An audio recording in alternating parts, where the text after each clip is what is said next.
Well, good morning, good afternoon, or good evening, everyone, wherever you are in the world. My name is Phin Mpofu, and it is my absolute honor and pleasure to welcome and introduce someone who's even got a cooler name than I have, Jascha Kaykas-Wolff, who is the president over at Lytics. Prior to that, he was over at Mozilla, really focused on the chief marketing officer role.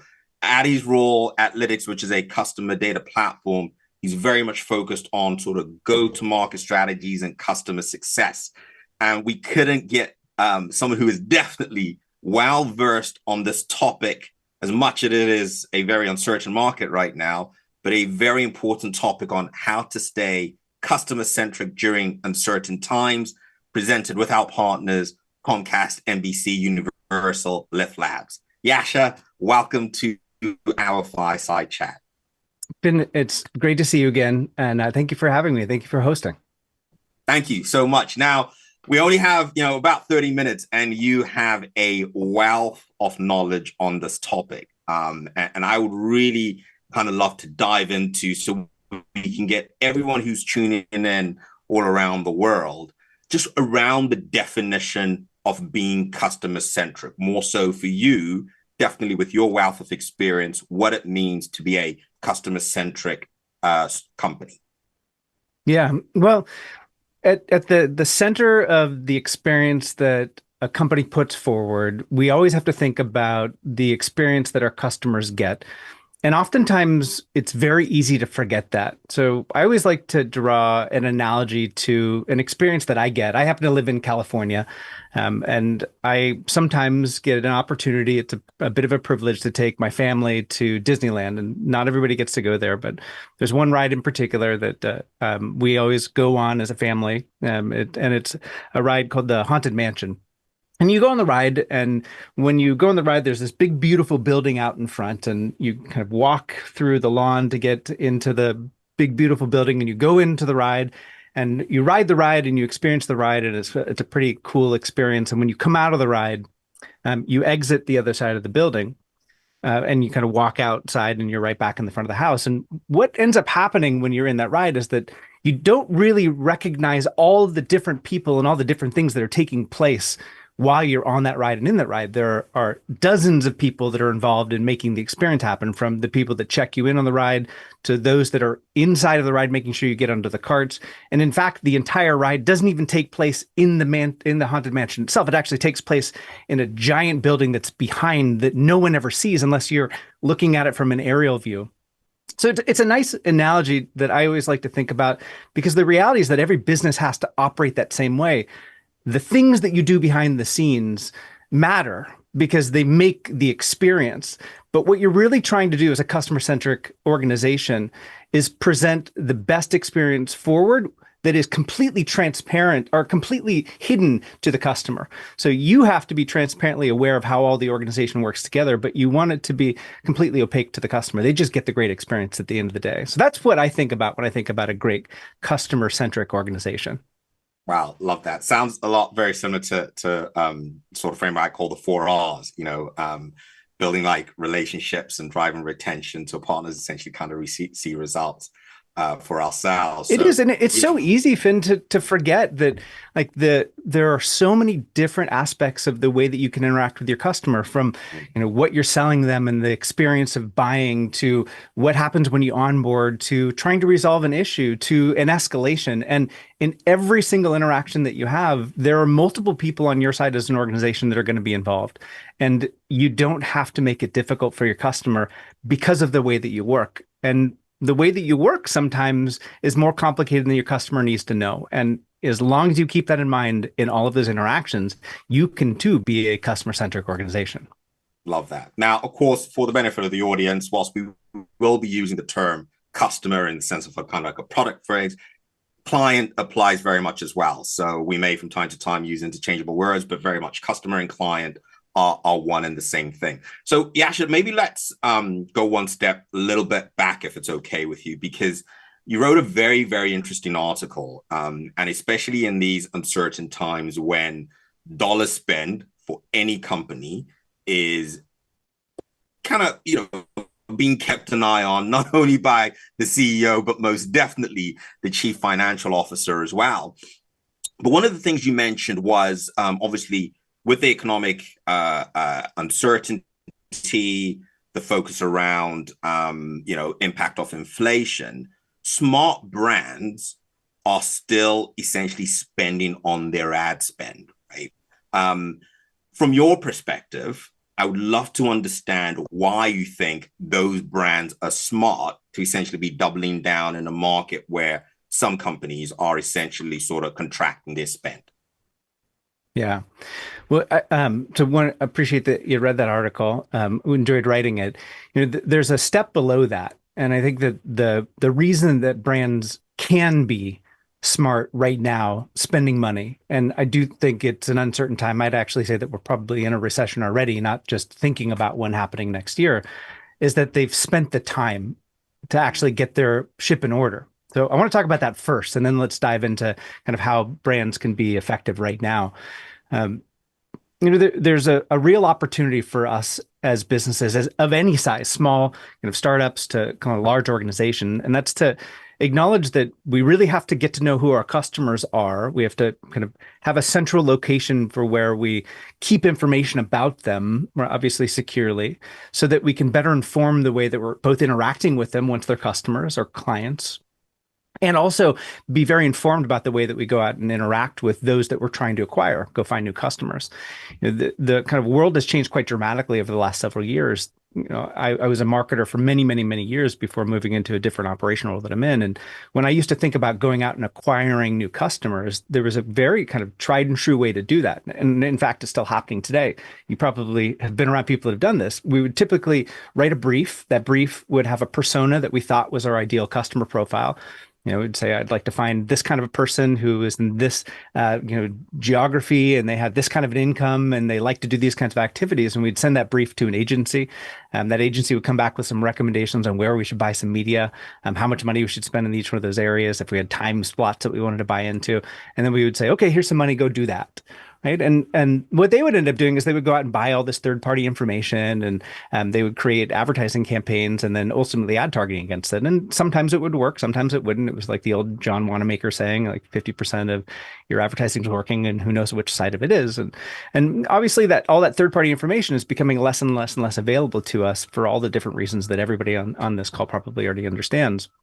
So the businesses that are the really smart businesses right now are thinking about, how do I disrupt that entire kind of process of going out and trying to acquire customers? And what they're doing really specifically is that they're building an infrastructure that allows for them to collect and organize really meaningfully first party and zero party data. And why is this so important, first party and zero party data?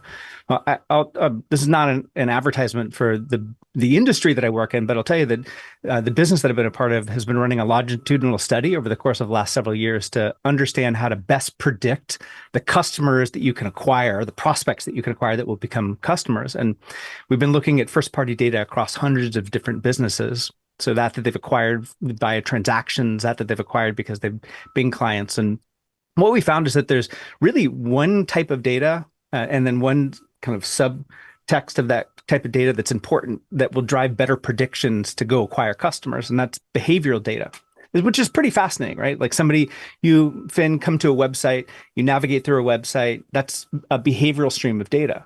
So companies that are thinking about first party data and zero party data, collecting that data, building profiles about you, and then utilizing that behavioral data to actually go out and build lookalike models to find more people that are acting like you, are the ones that are most effective at driving better advertising campaigns.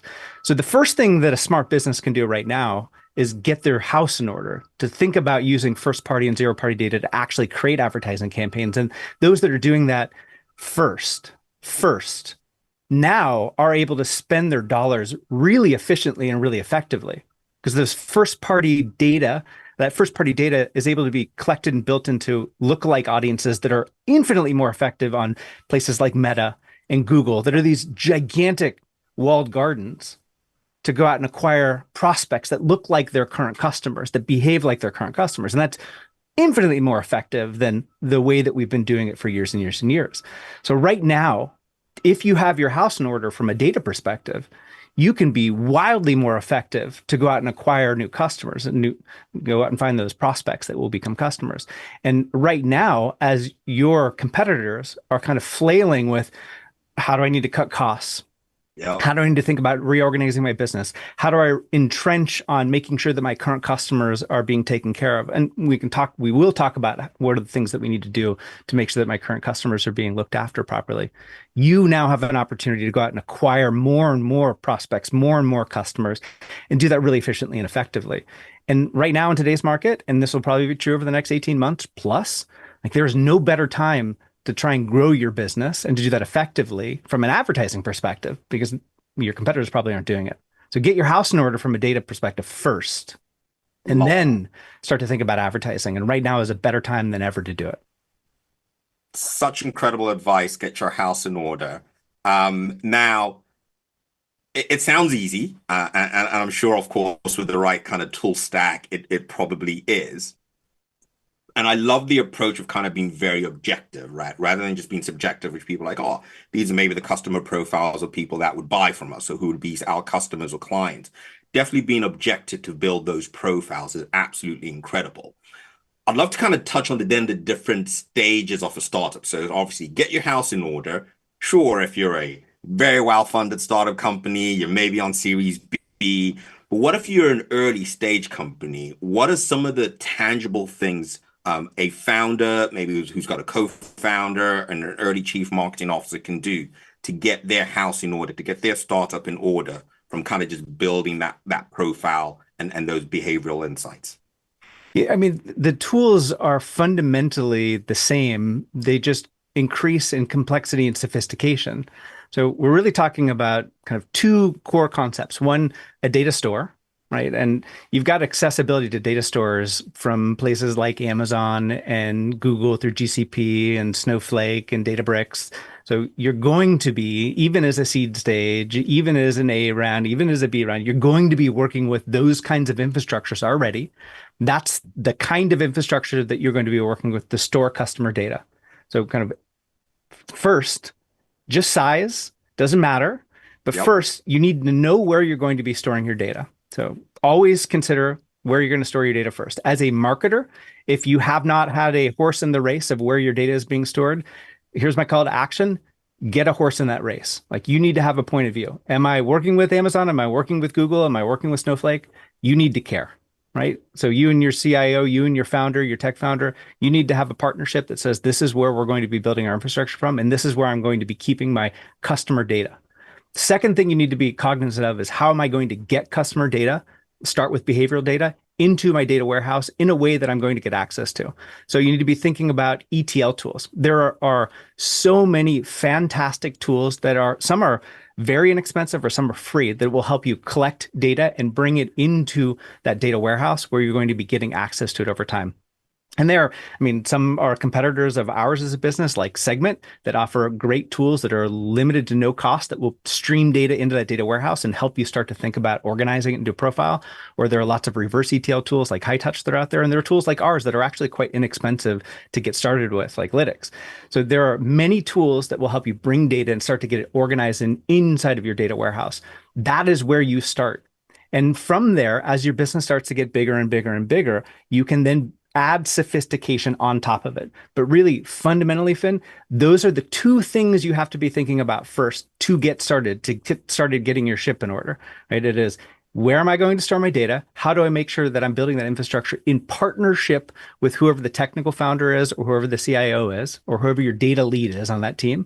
And then two, how am I going to get data into it in a way that's organized? That is your starting point for every single business, or that's where you're going to be working back to if your business has already grown and that hasn't been your starting place.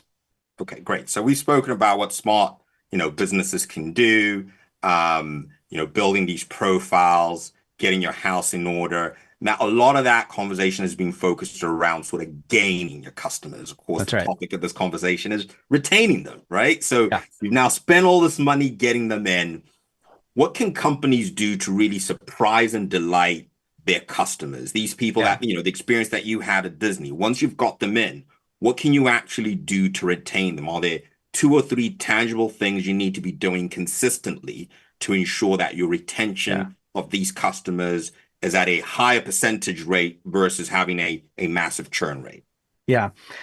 If you are a startup, if you're early in as a startup, here's the biggest advantage you can give yourself.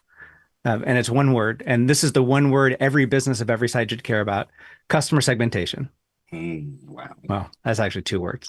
The one word is segmentation, right? Like that's it, segmentation. You have to care about segmentation of your current customer base. And let's go into the different facets of segmentation that are important. But if you're early, you get to build from what you start with. If you're later stage, you need to build back, right, to that same theme as we talked about before. Like start with it, and you're going to benefit yourself over time. You can add sophistication. If you've already built out, you're going to need to work back. But let's start with the idea of segmentation. How do I need to think about segmentation for my customers? Right? Because all activity is going to come from this. You need to build a segmentation map of your customers. So one, let's talk about usage. You need to care about behavioral usage of your customers writ large. Customers are clients. Each customer at a high level. So we'll start first at a high level, and then we're going to go down deeper. Your first map that you need to care about with customers is around usage, behavioral usage. Of my customers, which of my customers are using my products or my services the most or the least? Right? That's first. So I need to have a heat map of who's using the most or the least. I need to break that into, at a minimum, 4 different groups, 4 different segments: high users, mid users, low users, and the least users. These become the most simple segments for me to start to use to predict where my churn is going to come from, or where, maybe from a more human perspective, I need to go spend my time. Okay. This is at a account level or a customer level. So that's the first way to think about segmentation. Second way to think about segmentation is a customer map inside of each one of your account levels, like high level customer. So if you're an enterprise business, like we're an enterprise business, an account map or a customer map means I need to understand the different humans that are interacting very specifically with me as a business, or my product or service is interacting with them as a customer. So let me give you a few examples. Inside of a customer that we have a buyer. Maybe that buyer sits in procurement. Our interactions with them take place maybe every 2 years, if that's our buying cycle or renewal cycle. We have sponsors. Maybe the sponsors we talk to on quarterly business reviews. Maybe we talk to the sponsors every couple of years. Maybe we talk to them once a year. They're not involved in day-to-day operations, but they are aware of us and they think about us from a budget perspective. There are users. Those are those that are involved in the product on a day-to-day basis. Those are those logging into the product on a day-to-day basis. And then there are champions within those users. Those are the power users. Those are the ones that are interacting with the product at high velocities. And those are typically the users that ascribe the highest NPS, or we ascribe the highest NPS to. Of course. So maps of our customers within the customer accounts. Those are 2 really simple concepts behind the idea of segmentation that give us, as the business, an ability to start to navigate into our customer population, that then Phin give us an ability to start to find ways to reduce churn, right? Create programs around reducing churn. It gives us the ability to start to implement technologies that can find where churn can be predicted or find where upsell and opportunity may exist. But segmentation is the key, the absolute key, starting early as a business or being a mature business, to identify ways to keep your customers happy in a downturn, or find ways economically to increase the impact that your business can have, right, in a downturn. Wow. Now, this is all the magic that's happening in the background you spoke about, right? The segmentation, the tools, the data store. What can, and more specifically, I guess, whether it's customer success managers or even the marketing managers themselves, ensure that they're not being too robotic, right? Because obviously a lot of these tools end up being, you're able to automate them, automate emails. I mean, I'm sure we've always all got that one email where they mistakenly name you something else in the system. But what can be done to ensure that it's still a very much personalized approach, right? Because that's the power behind a lot of these tools. In that, for me as a customer, once you gain me as a customer, and we'll talk about brand loyalty shortly, but once you gain me as a customer, I really want to ensure that I'm constantly having a personalized experience with yourselves. So how can we Yeah. ensure that the robots, the bots and the automation kind of don't take over the experience?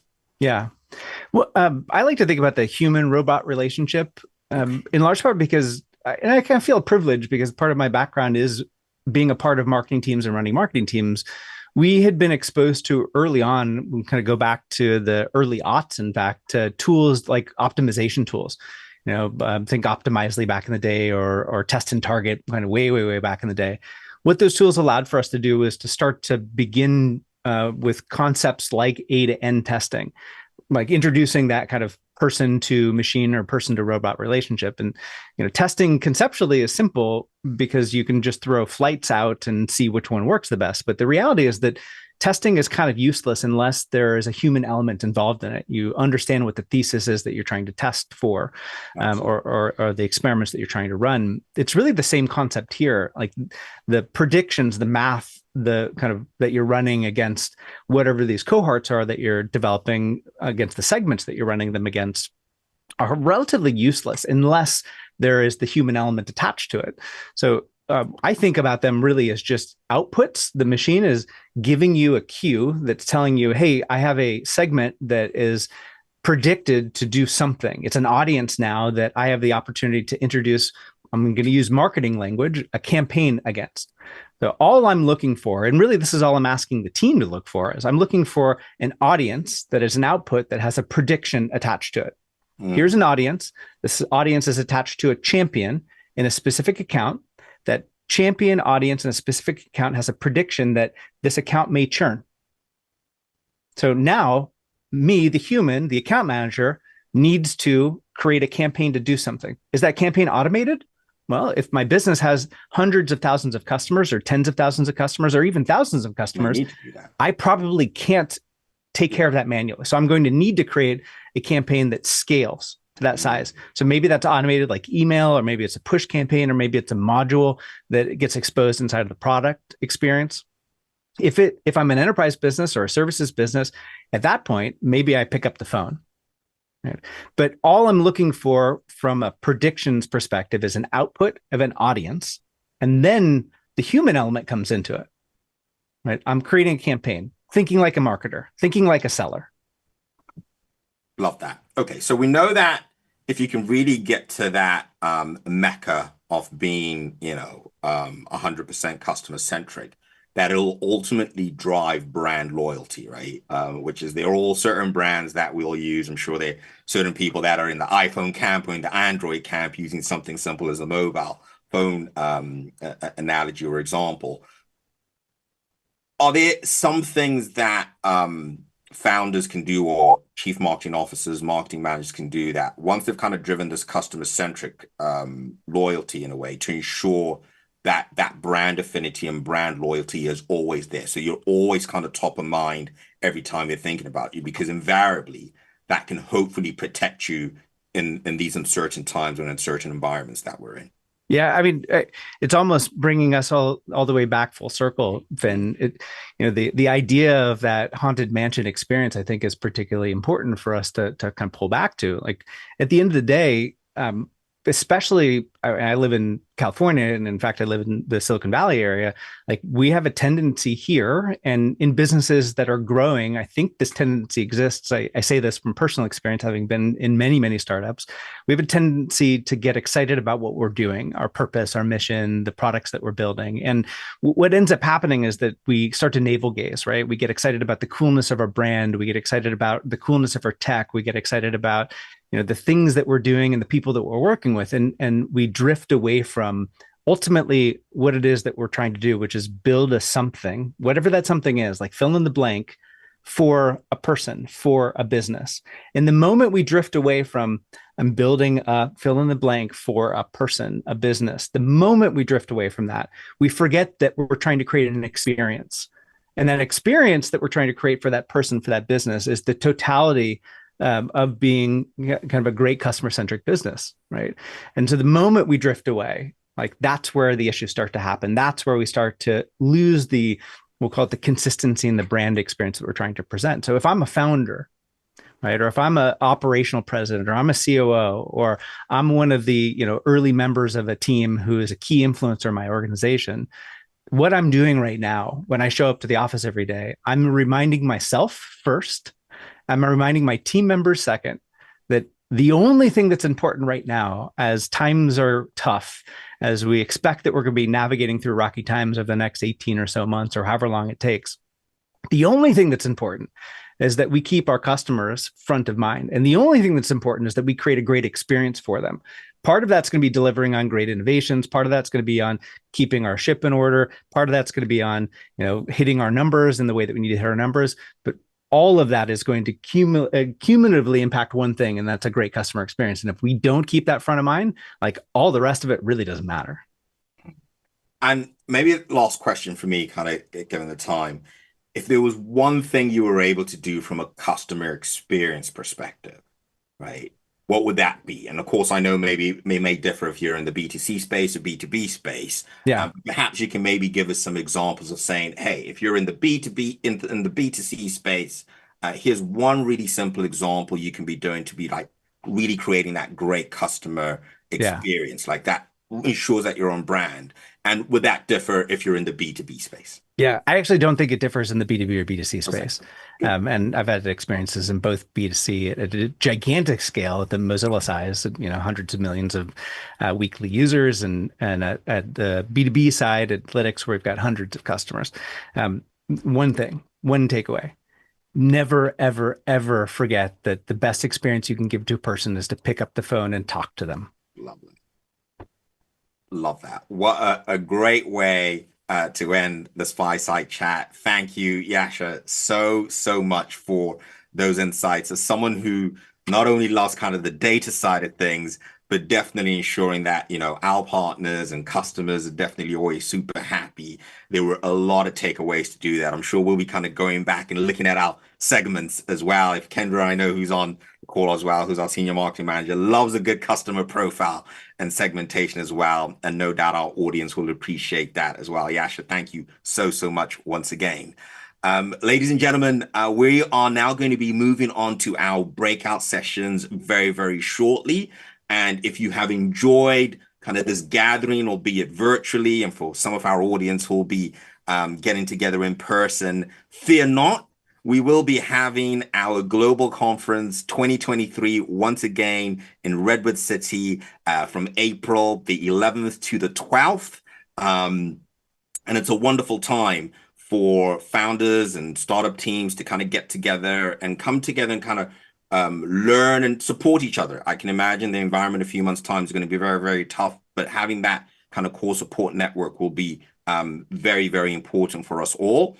And I know Christmas is still a little while away, but I am going to be Father Christmas today. And for anyone purchasing a global conference in-person ticket for the next 72 hours, you get $50 off. So there you go. We're kind of supporting the cause. Christmas come a little bit early, and please be sure to do that. As we kind of finish off the session, there'll be a number of breakout sessions where you can actually now go ahead and get some really hands-on, tangible experience in the workshops that'll be hosted from some incredible partners, including GitHub, Stripe, CapChase, HubSpot, and Vanta. Please be sure to kind of go check them out. In addition to kind of the incredible startups that we have at the startup booths, we're actually going to be having a demo day a little bit later on. So Jascha, thank you again for your time. Look forward to catching up with you when I'm back in the Bay Area. Once again, thank you all, and we'll see you soon. Thanks for having me.